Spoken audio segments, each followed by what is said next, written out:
ഏവർക്കും echoes of നിലയിലേക്ക് സ്വാഗതം.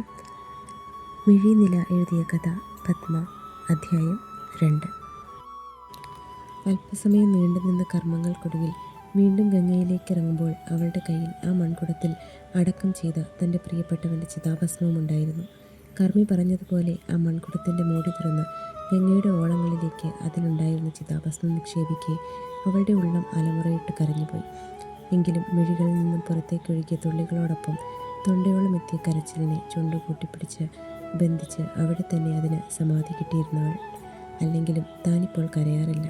ഇടയ്ക്ക് മിഴിയിൽ നിന്നും ഇതുപോലെ രണ്ടിറ്റ് പൊഴിയും എന്നതല്ലാതെ അറിഞ്ഞുകൊണ്ട് താൻ കരയാറില്ല. കാരണം താൻ കരയുന്നത് തൻ്റെ ജിതന് ഇഷ്ടമല്ല. എപ്പോഴൊക്കെയോ പരിഭവങ്ങൾ സങ്കടത്തിലേക്ക് വഴിമാറി താൻ കരഞ്ഞിട്ടുണ്ടോ അപ്പോഴൊക്കെ അതിനെ തടഞ്ഞുകൊണ്ട് ജിതൻ പറഞ്ഞിട്ടുള്ള ഒരേ ഒരു കാര്യമേ ഉള്ളൂ: നീ ഇങ്ങനെ കരയില്ലേ പെണ്ണെ, കണ്ടിട്ട് എൻ്റെ ചങ്കു പിടയുന്നു എന്ന്. അതിനുശേഷം താൻ ശ്രമിച്ചിരുന്നു കണ്ണു നിറയ്ക്കാതിരിക്കാൻ. പക്ഷേ ആ ശ്രമങ്ങൾ വിജയം കണ്ടത് ജിതൻ്റെ മരണശേഷമാണ്.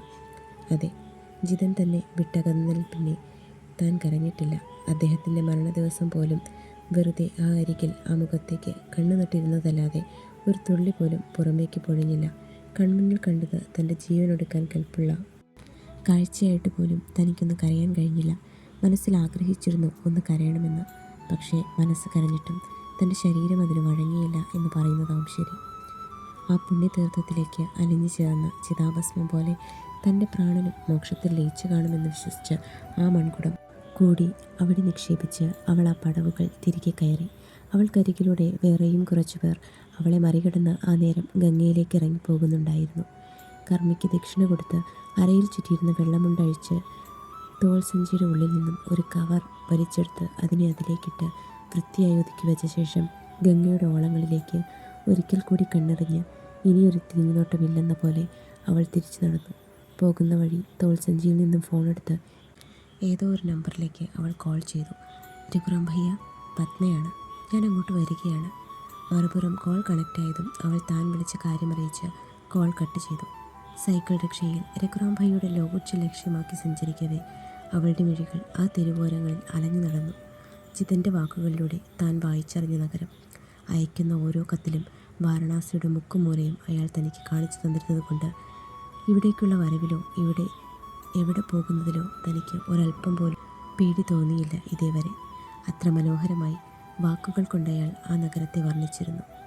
സൈക്കിൾ റിക്ഷ മുന്നോട്ട് പോകവേ പത്മ ചുറ്റും കണ്ണോടിച്ചു. വാരണാസിയെ അടുത്തറിയാനെത്തിയ വിദേശ സഞ്ചാരികൾ. ജട പിടിച്ച മുടിയും ശരീരമാസകലം ഭസ്മവും കഴുത്തിൽ അനേകം രുദ്രാക്ഷമാലകൾക്കൊപ്പം തലയോട്ടികൾ കോർത്ത ഹാരവും അണിഞ്ഞ് ലഹരിയുടെയും ഭക്തിയുടെയും ലോകത്ത് സ്വയം അർപ്പിച്ച് സ്വൈര്യവിഹാരം നടത്തുന്ന അഘോരികൾ. തന്നെപ്പോലെ പ്രിയപ്പെട്ടവരുടെ മോക്ഷത്തിനായി കർമ്മങ്ങൾ ചെയ്യാനെത്തിയവർ, നാടുകാണാനെത്തിയ സ്വദേശികൾ, ശിഷ്ടകാലം ആ മഹാദേവൻ്റെ മണ്ണിൽ മോക്ഷപ്രാപ്തിക്കായി എത്തിയ വൃദ്ധജനങ്ങൾ. അങ്ങനെ നീളുന്നു തെരുവിലെ ജനങ്ങളുടെ കണക്ക്. അടുത്ത ഭാഗം നാളെ.